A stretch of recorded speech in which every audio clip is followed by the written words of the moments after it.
This is Hannibal from the Hannibal TV, and on the line we have former WWF World Champion. Of course, that's now known as WWE, and he's a WWE Hall of Famer. The man with the hour, the man with the power, too sweet to be sour.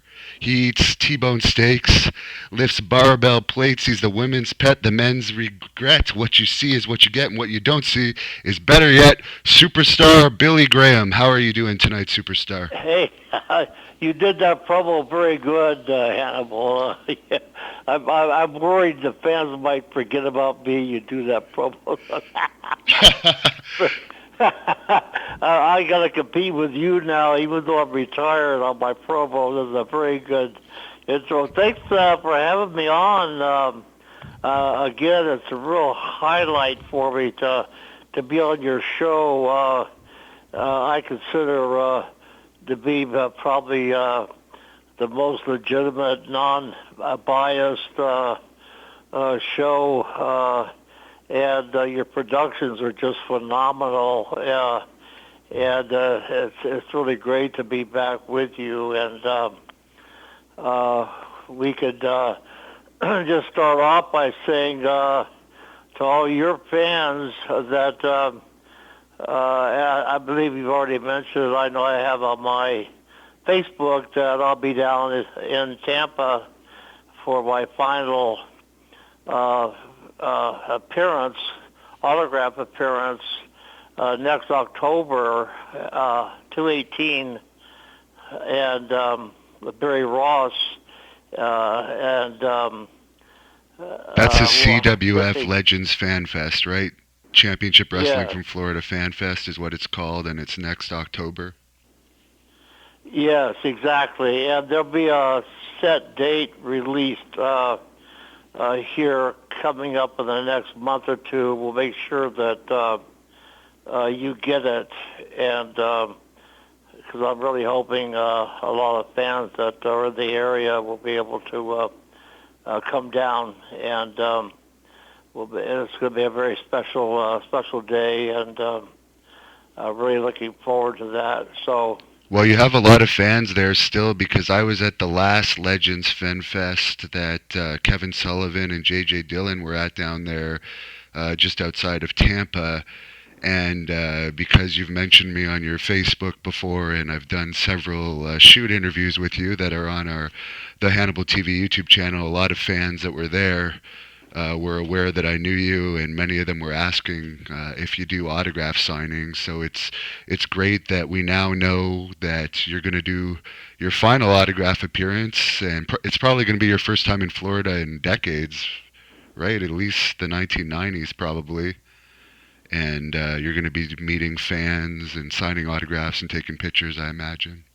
Oh, yes. It's very exciting, and it has been decades, literally. And also be taking questions from fans, and I'm hoping you'll be able to make it down so you can record the questions and answers directly from fans, and maybe even interview some fans as well as interviewing me on a shoot interview in depth, which will be my final one of my career.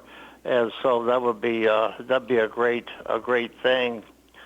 Florida was just such a hotbed of wrestling, and even when Dusty left and went up to be the booker for Crockett, Kevin Sullivan did such a tremendous job of booking, and that was really one of my fondest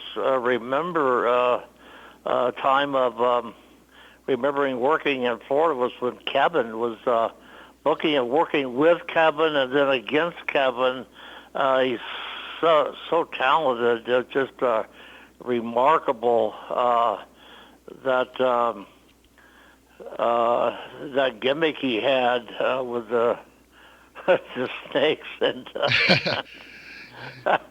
Yeah, and actually we interviewed him in October, and what he was saying when we asked him about you is he said he actually believes the biggest mistake that Vince McMahon Sr. ever made in his history of promoting was not switching you babyface at the end of your heel run in 1977. Instead of switching the title to Backlund, Sullivan said, if they had made you babyface then, you would have been Hulk Hogan, and there would have been no Hulk Hogan because Hogan essentially took 80% of your gimmick. So if you had already created that gimmick and had the push as a babyface, Kevin believes that the whole history of wrestling would be different right now. Yeah, that's very possible. I know it was very difficult to, nothing personal against Bob Backlund, but he just seemed to have had such lack of charisma that it was very difficult to make that transition. And I think Vince Sr. was never in that type of position before, and I don't know if he was kind of afraid to be babyface. I think he was very confused. He was so obligated to Backlund, whom he had been promoting on television every week for up to a year before we made that transition, and he took the belt, the title, that he just was so committed. He didn't know how to handle it, had to go with it. But because you had just sold out 19 of 20 Madison Square Gardens, so looking at that from a financial standpoint, if you have a champion that sold out the Madison Square Garden 19 out of 20 times, it might not be the best business move to take the title off that individual. Yeah, and also Backlund required a lot of support on the card. His cards, when he became champion, were very stacked, very loaded to support underneath him, to support his. But we'll get more in depth on that in Florida next October. And one quick thing I wanted to ask you about, because Cody Rhodes is in the news a lot these days, and you were really close with Dusty. I guess Cody is going to finance an event himself now, and he wants to rent a 10,000-seat arena, and he believes that him and the Young Bucks could fill a 10,000-seat arena. How do you think that's going to work out for him? Yeah, I read that on the internet on one of the sheets. That was that is his aspiration. And I don't know why he would even consider that or even make that type of a statement when the WWE in this country is having troubles bringing people. I know SmackDown was just here in Phoenix maybe 2 months ago, and the building holds 15,000 people, and I know someone posted a picture of the SmackDown crowd here in Phoenix for that show, and I think Meltzer said the actual attendance was just barely 3,000 fans in Phoenix in a 15,000 seat arena. So, and what's the population of Phoenix? Phoenix is over 1 million, right? Has to be over 1 million people. Phoenix is now 4 million people. Phoenix, Arizona is officially the 5th largest city in the United States, right behind Houston. Phoenix has 4 million population, and is absolutely, and about 1 million of the people here are illegal aliens. I I from did notice Mexico. that when I came down So there. they have quite a bit of the fan base because they're, as you know, the Mexican folks are very avid wrestling fans. They always have been. So, but oh no, we're like 4 million people in the city of Phoenix, and so it was shocking to see that there were barely 3,000 people in this arena for SmackDown, and but I understand they've had troubles across the country. Of course, sometimes they'll draw a good full house for their pay-per-views and things like that, but it seems like they're really having problems drawing in this country. I just read that they just finished up wrestling in Dubai. I guess that's in Egypt. And then they went over to New Delhi. And then, and what I don't understand is I really, this Jinder Mahal, I really liked his whole persona, he is very believable and a great physique. I just read this today that in New Delhi, India, that Triple H actually beat him in India. There was of course, no title involved, no belt, but you would think that that he would have, since he put Roman Reigns over in Dubai, Triple H did, that in India, of all places, he would have put Jinder Mahal over, but he didn't. He beat him cleanly.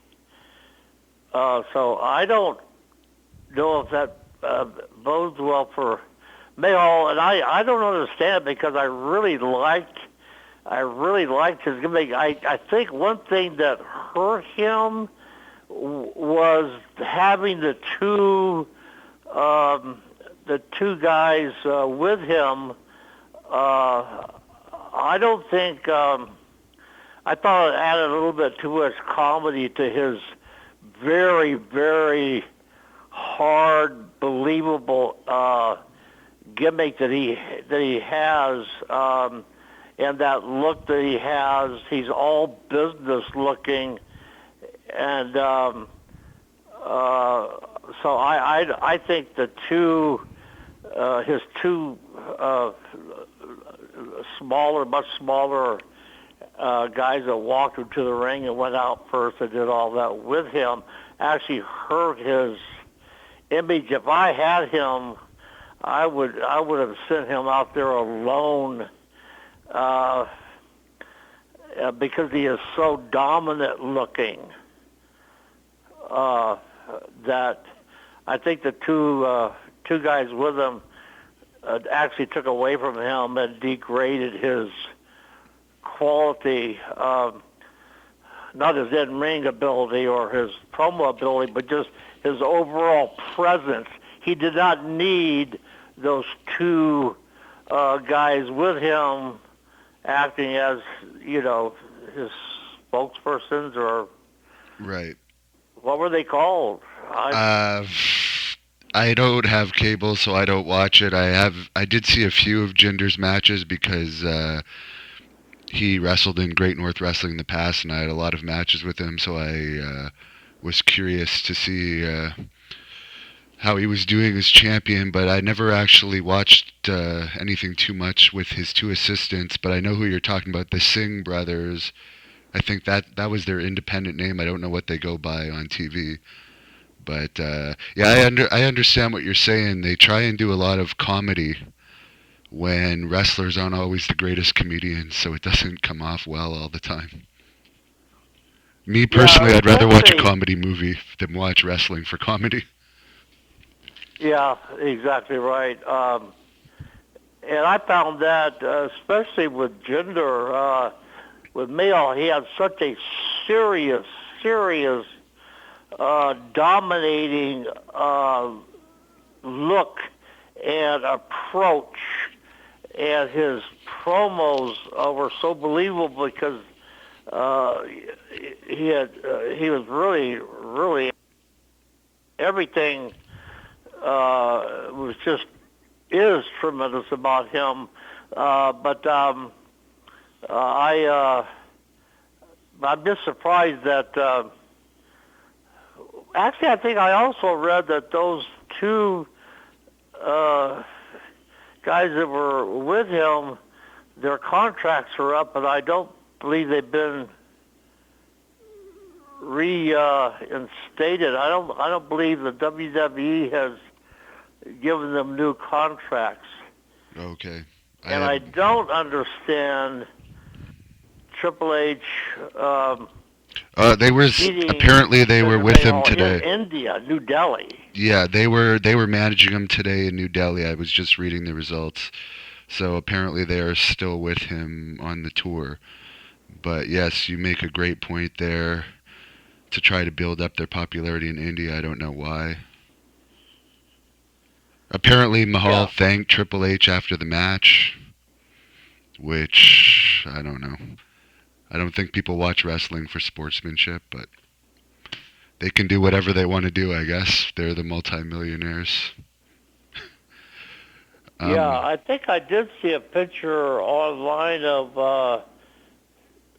Mahal kind of like bending over after the match, shaking Triple H's hand and like a gesture, bowing almost at the waist and thanking him for the match. Apparently they all danced at the end of the match. Apparently, I'm just reading the results now. Triple H, Jinder Mahal, and the Singh brothers all danced at the end. So, it's bizarre. Yeah.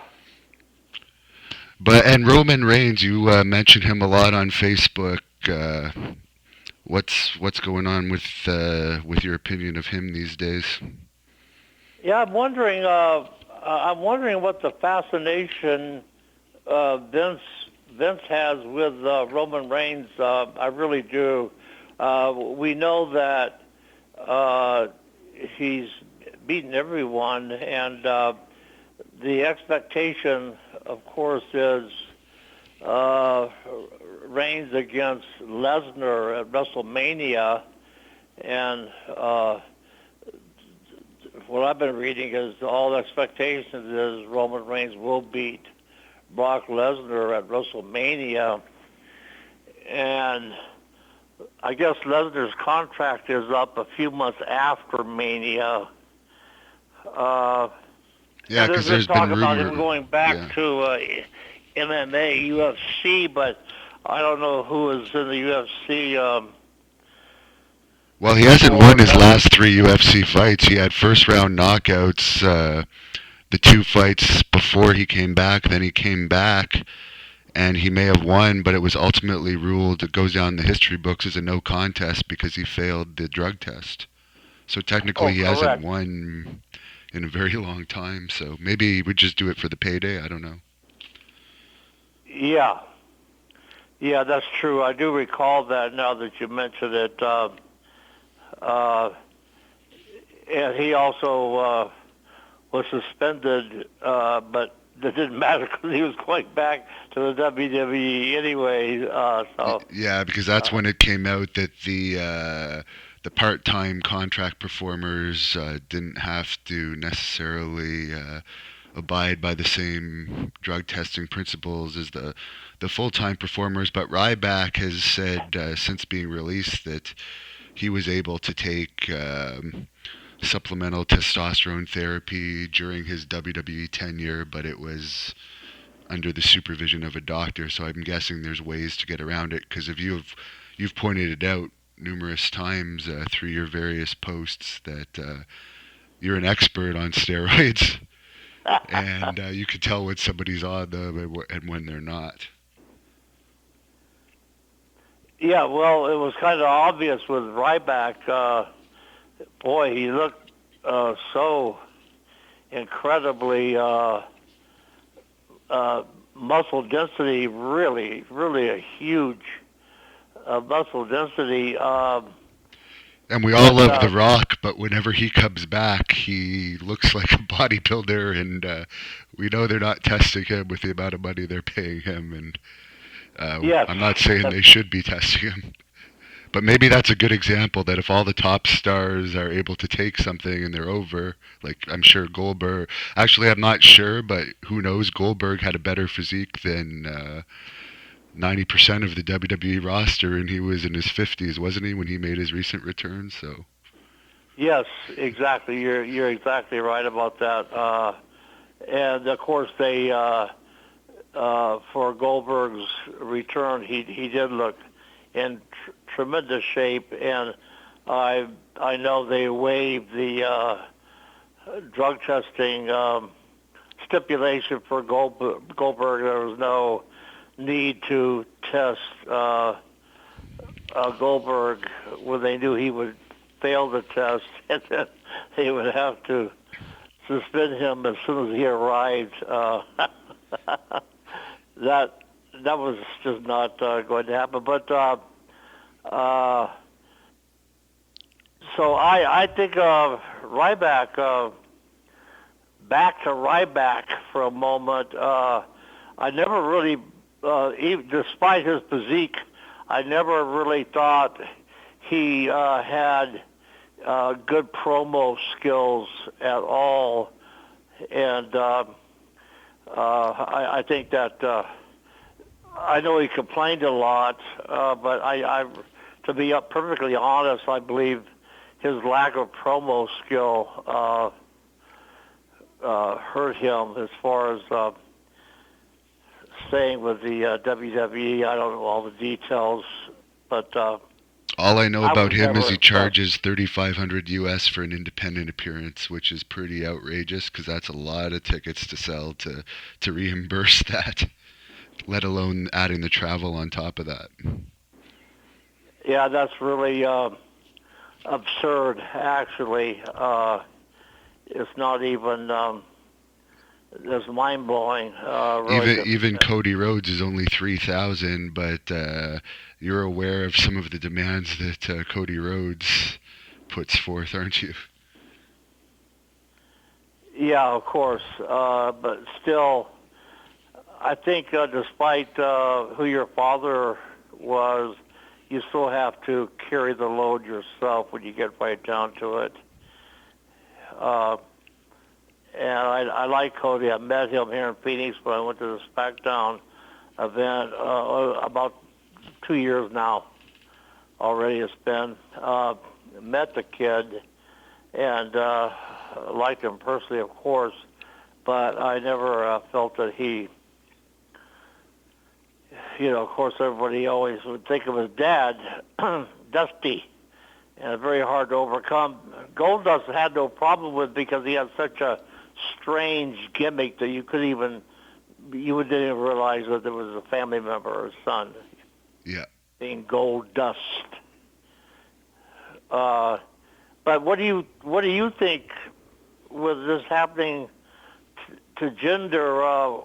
What do you think is going to happen to Jinder Mahal? It seems like it kind of reminds me of Rusev. When Rusev first came, I saw him, and I was so impressed with Rusev. Of course, he had Lana out there with him, and it was the best Russian gimmick I've ever seen. With the big screen would put Putin's face up there, and Rusev really had a lot of good heat, and it was one of the best Russian gimmicks I'd ever seen, really.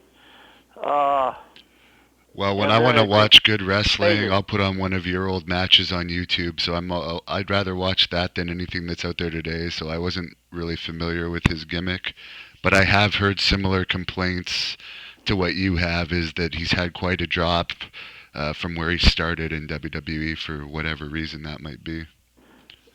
Yeah, they're even talking about now turning a babyface. The latest I read, I haven't actually seen him perform, but he's talking more now and he's losing his accent. and so it's very confusing at times. It really is. But honestly,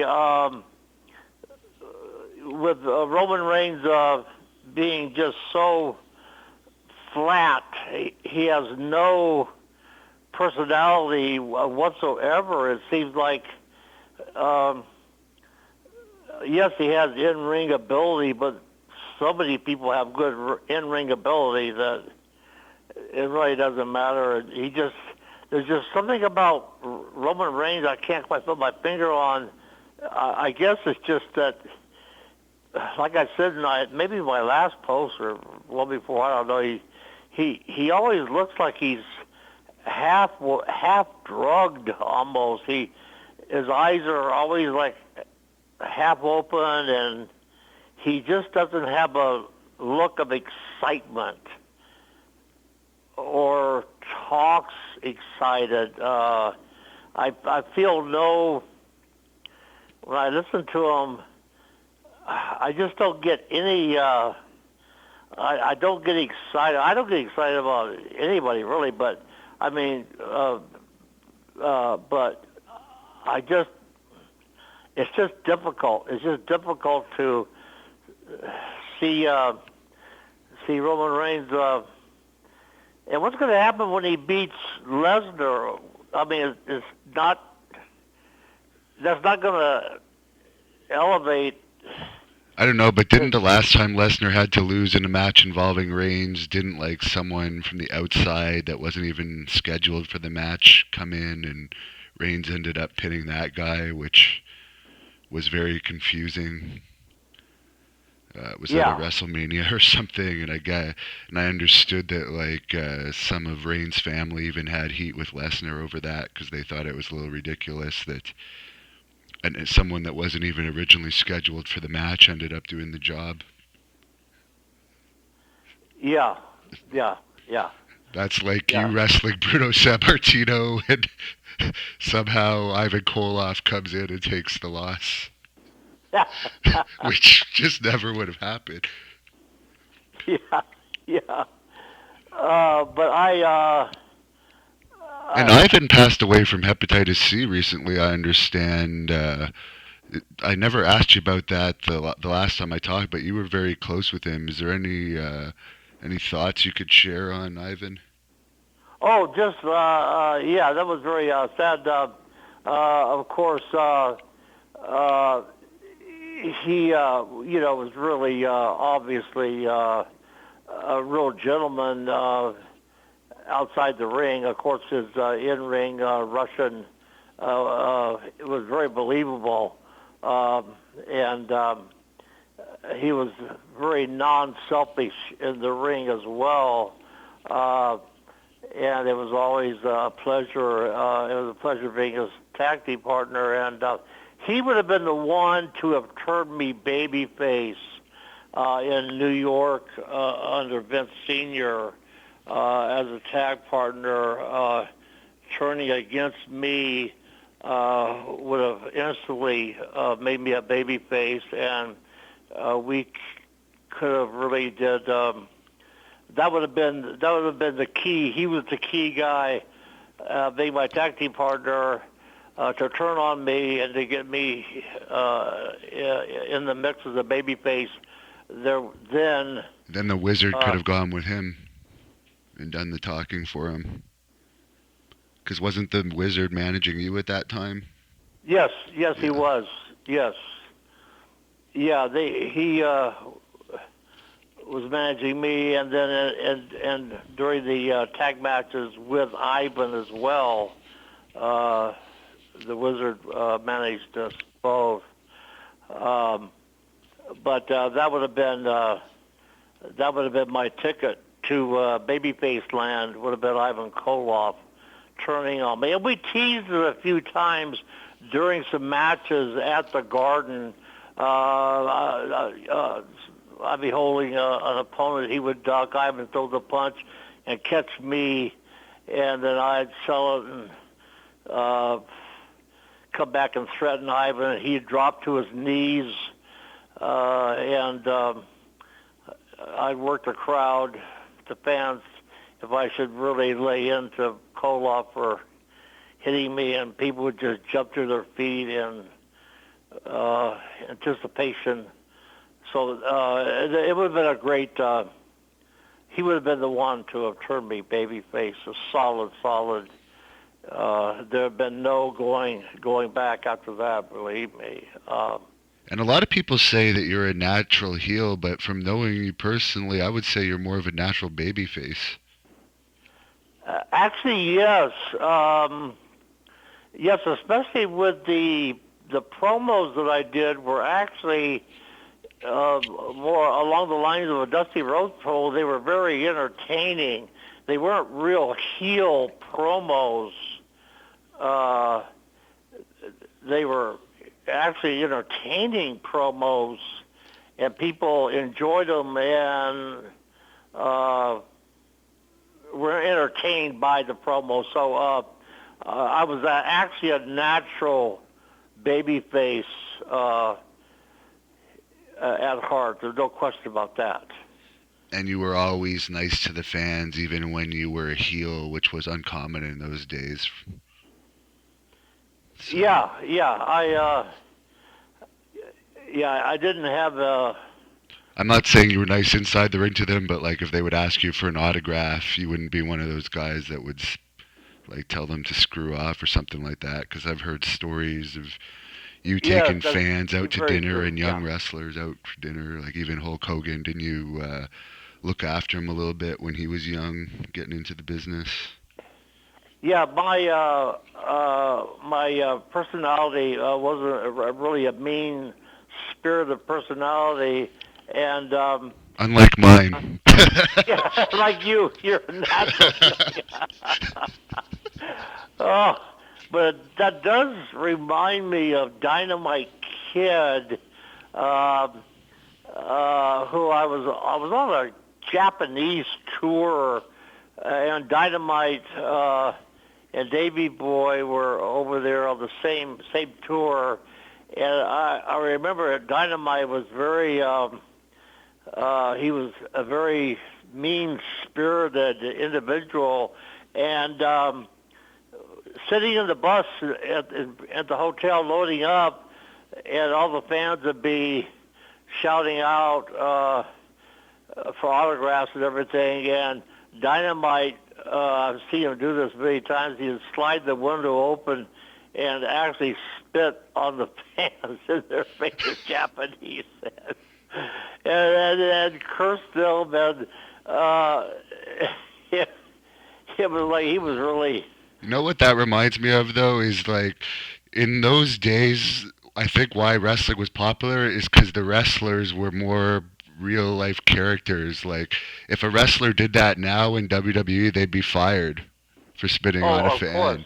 I mean, with Ric Flair's habits of stripping naked when he used to go out, I mean, if you did that now, it'd be considered indecent exposure.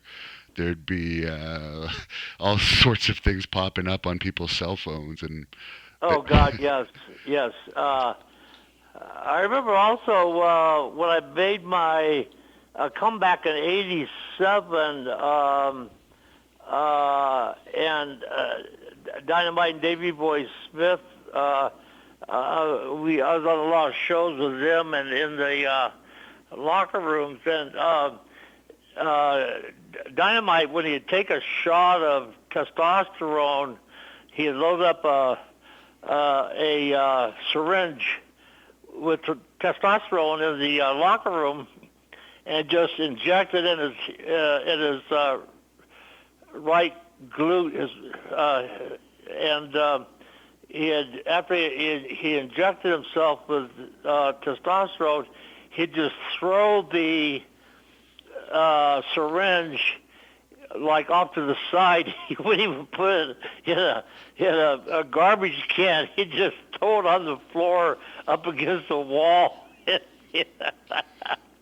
Oh my God! You'd want shower shoes in that dressing room if there's needles lying around.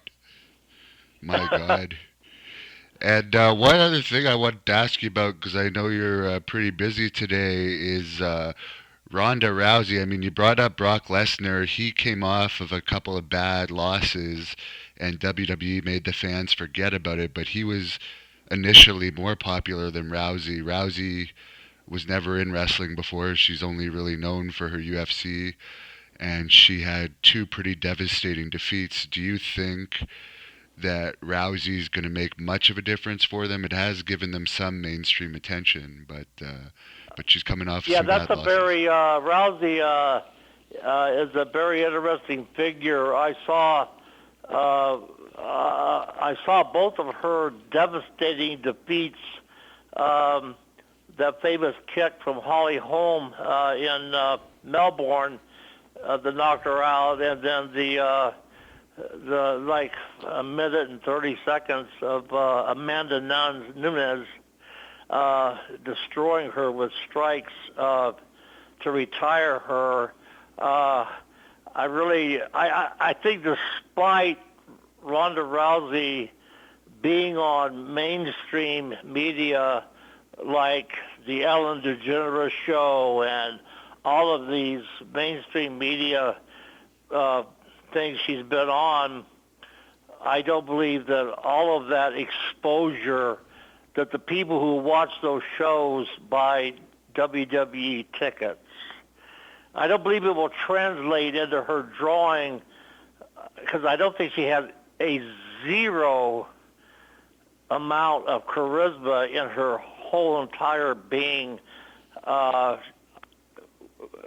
saw her do a little confrontation with some other girls, and she was talking to Wasn't it Charlotte Stephanie McMahon and or a couple something? girls, and all Rousey said was anytime, any place.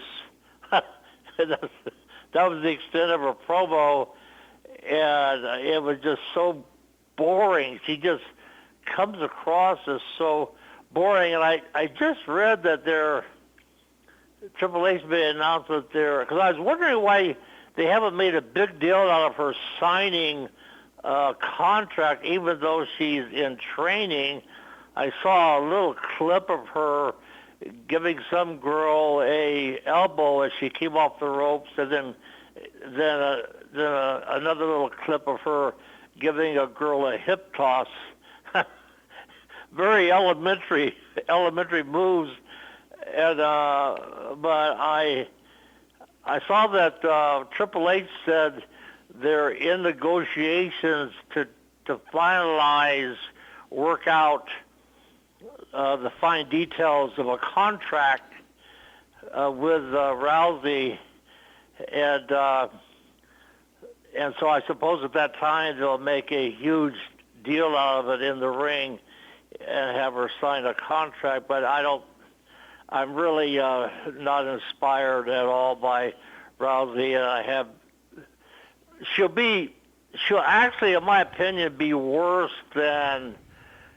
She'll actually work on less shows than Brock Lesnar does because she is, of course, they're grooming her now for WrestleMania, and I guess it'll be a four horsewomen against four horsewomen, whatever that means, and they're going to hide her in a pack of girls, so all she has to do is tag in when the finish comes, and she'll do the finish. But I really I believe that WWE is going to have a big letdown with her because she has absolutely no ring presence or charisma that I have seen yet. Of course, anybody can sit on a talk show with Ellen DeGeneres and have a conversation in that type of a setting, a Hollywood setting, but I'm really, I don't have any high expectations for her whatsoever in the WWE. You don't think it's going to turn the company? Well, they're doing well, obviously, but as you mentioned, in the States, attendance is pretty low compared to what it used to be. Yeah, And yeah. they are I doing think well she'll for be demanding WrestleMania. her own private dressing room too. Who knows? Some of them I don't. don't, Some of them have buses. Some of them I'm sorry. don't. Some of the wrestlers that are more higher up there have buses that sit in the parking lot, and they just, instead of a dressing room, they have their own private bus. Yeah, I've actually read about that. I really couldn't believe what I was reading that they demand. I guess Lesnar's one of them, his own private bus I think the and Giant has private locker one. room, and will not associate with anyone. Uh, and I just don't get it. But I'm just. You don't see things turning around, as far as wrestling getting as popular as it was in the U.S. in the 80s and 90s, where it's really cool and really mainstream anytime soon, other than with the quick fixes like the Ronda Rousey that will initially make a bit of a splash. Or last year it was Goldberg. But there's no real new John Cena or new Hulk Hogan or new superstar Billy Graham in the works, really, because I guess Roman Reigns, they're trying, but as you said, he's not becoming like a true high-drawing superstar. Yeah, I don't see a resurgence of that era at all, and they're always having to reach back to like a Goldberg and to like folks like that to come back and really get the interest peaked again. Then they're gone, but guess what? They're running out of people like Goldberg to reach out to. What about Hulk Hogan coming back at 64? You mentioned something about that the other day. Yeah, I posted that. I don't believe he has any business back in the ring whatsoever. And at 64 years of age, for one thing, Vince is so youth driven that why would he bring a 64-year-old man back when he's twice the age of most everyone on the card? Or why would he even put him in the ring? He wouldn't even put him in the ring because of his mobility problems. And then there was all the tapes that came out about him. Those tapes are still pretty fresh in people's mind too, and isn't Linda McMahon in the Senate, so it'd be kind of controversial to bring him back, even though he was the icon. He's still not back in the Hall of Fame. I guess, is he the only wrestler to be taken out of the Hall of Fame? I believe so. That's very possible. Maybe they'll put him back in eventually. They got people. Maybe not. I mean, I don't know. Vince McMahon is 72 years old now, and he really looks great. He looks so healthy and everything, but it seems like his mind is so fixed on the new generation of youth that even though he has to reach out to, like Kane, for example, his latest little run, he had reach out to the veterans to get some of these people over. They're just, I don't think he wants Hogan back, despite even if he had no social issues. But the problems we know that he's had that got him fired from the WWE and taken out of the Hall of Fame, I don't think Vince doesn't even care about Hogan being back in the Hall of Fame, and certainly not involved with the WWE in any way, shape, or form, because 64... Man. And he sure didn't help TNA's business when he came into TNA. If anything, unfortunately, it looks like management's still changing around, and hopefully the future will be better for them. But it seemed like when he came in there, he just sucked the company dry to the point where they couldn't afford the AJ Styleses and the Samoa Joe contracts anymore, which were the people that helped build the company. But Yeah. and did Hogan, by the way, I get this question from fans a lot. That time you met him at the last autograph session you did in New York in 2013, I believe. I guess you hadn't spoken to him since probably the late 80s at that time, but was there ever any further contact after that? Fans ask me that all the time. Did he ever... Oh, not really.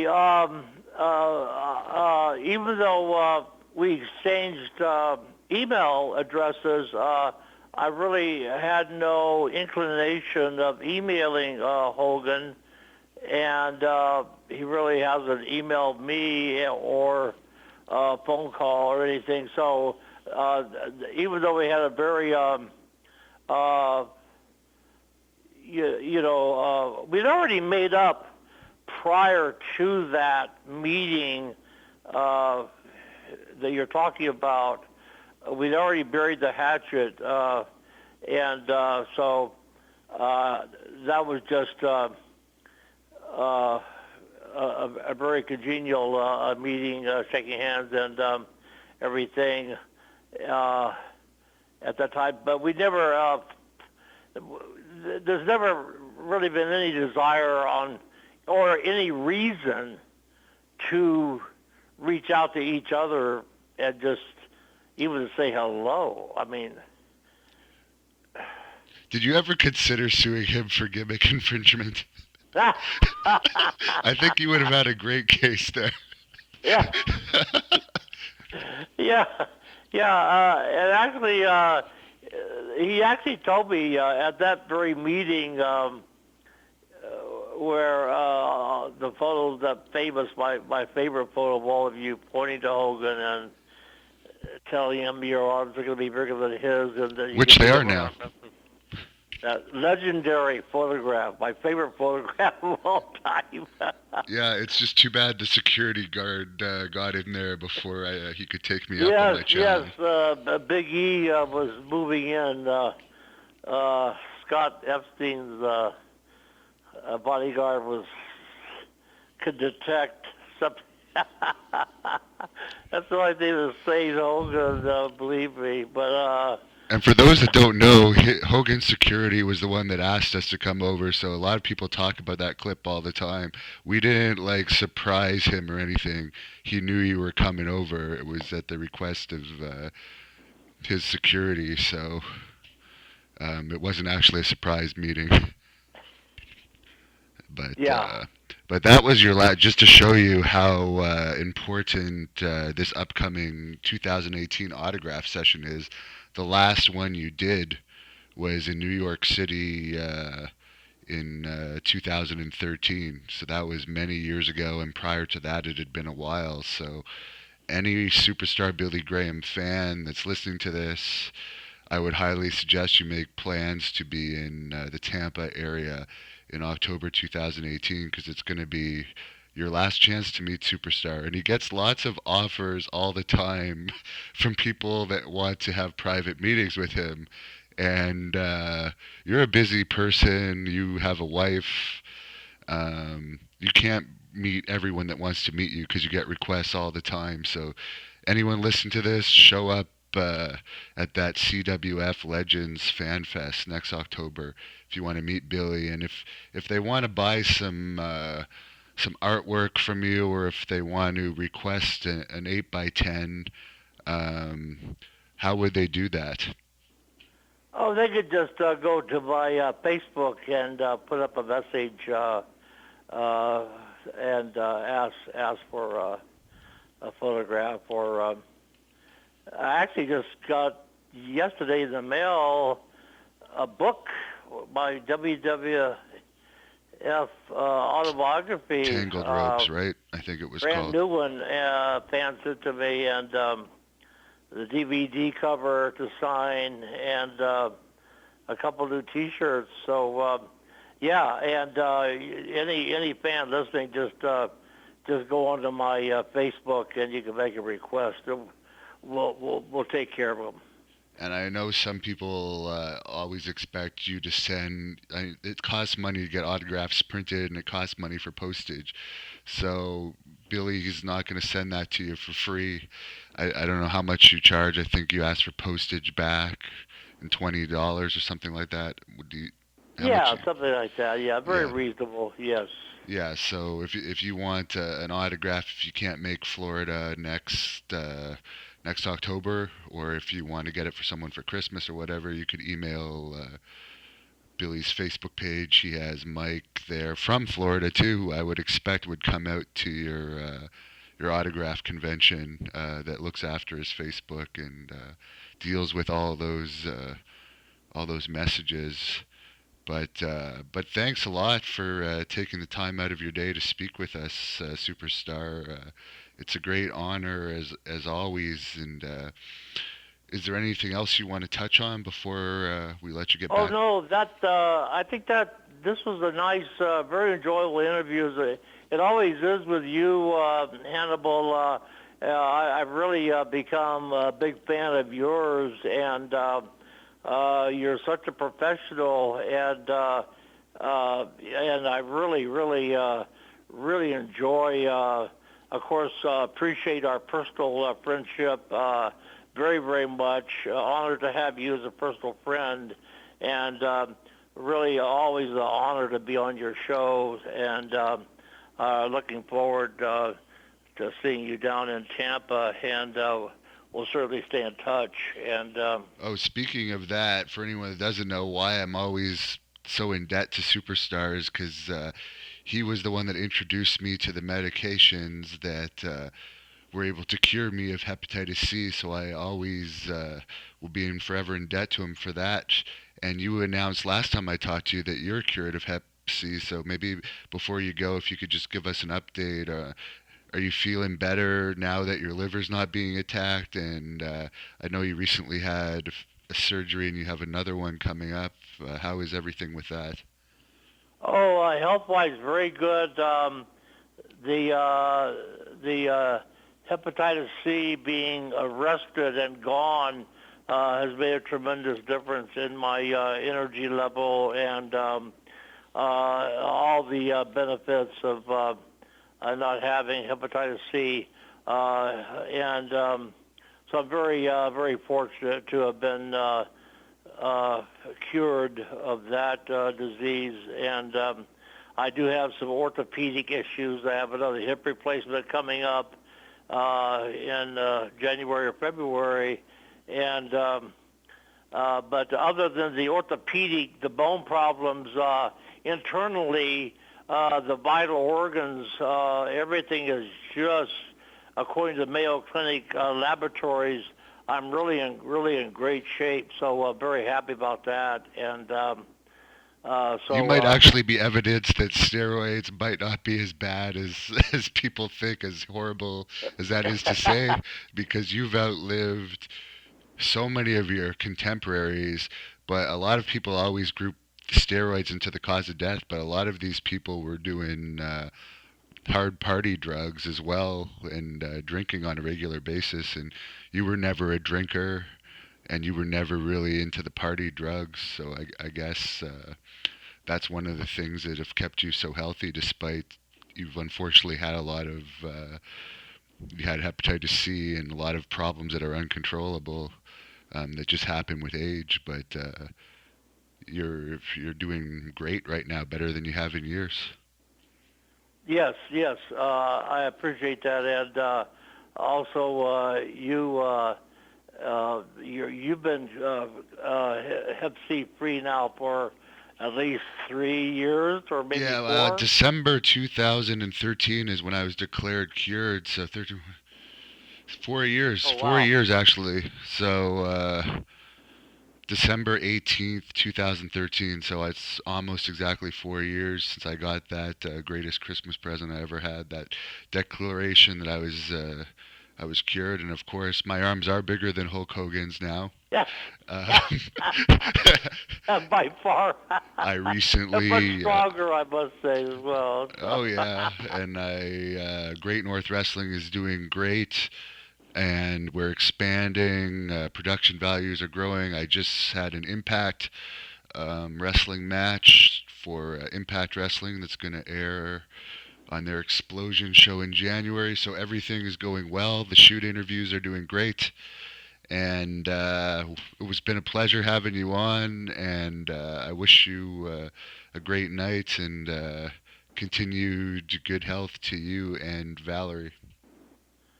Okay, well, thank you very much, Hannibal, and it's always a pleasure. Of course, we'll be in touch, and we'll want to wish you and your family a real a Merry Christmas coming up very soon, and great Happy New Year, and we'll just keep on keeping on, brother.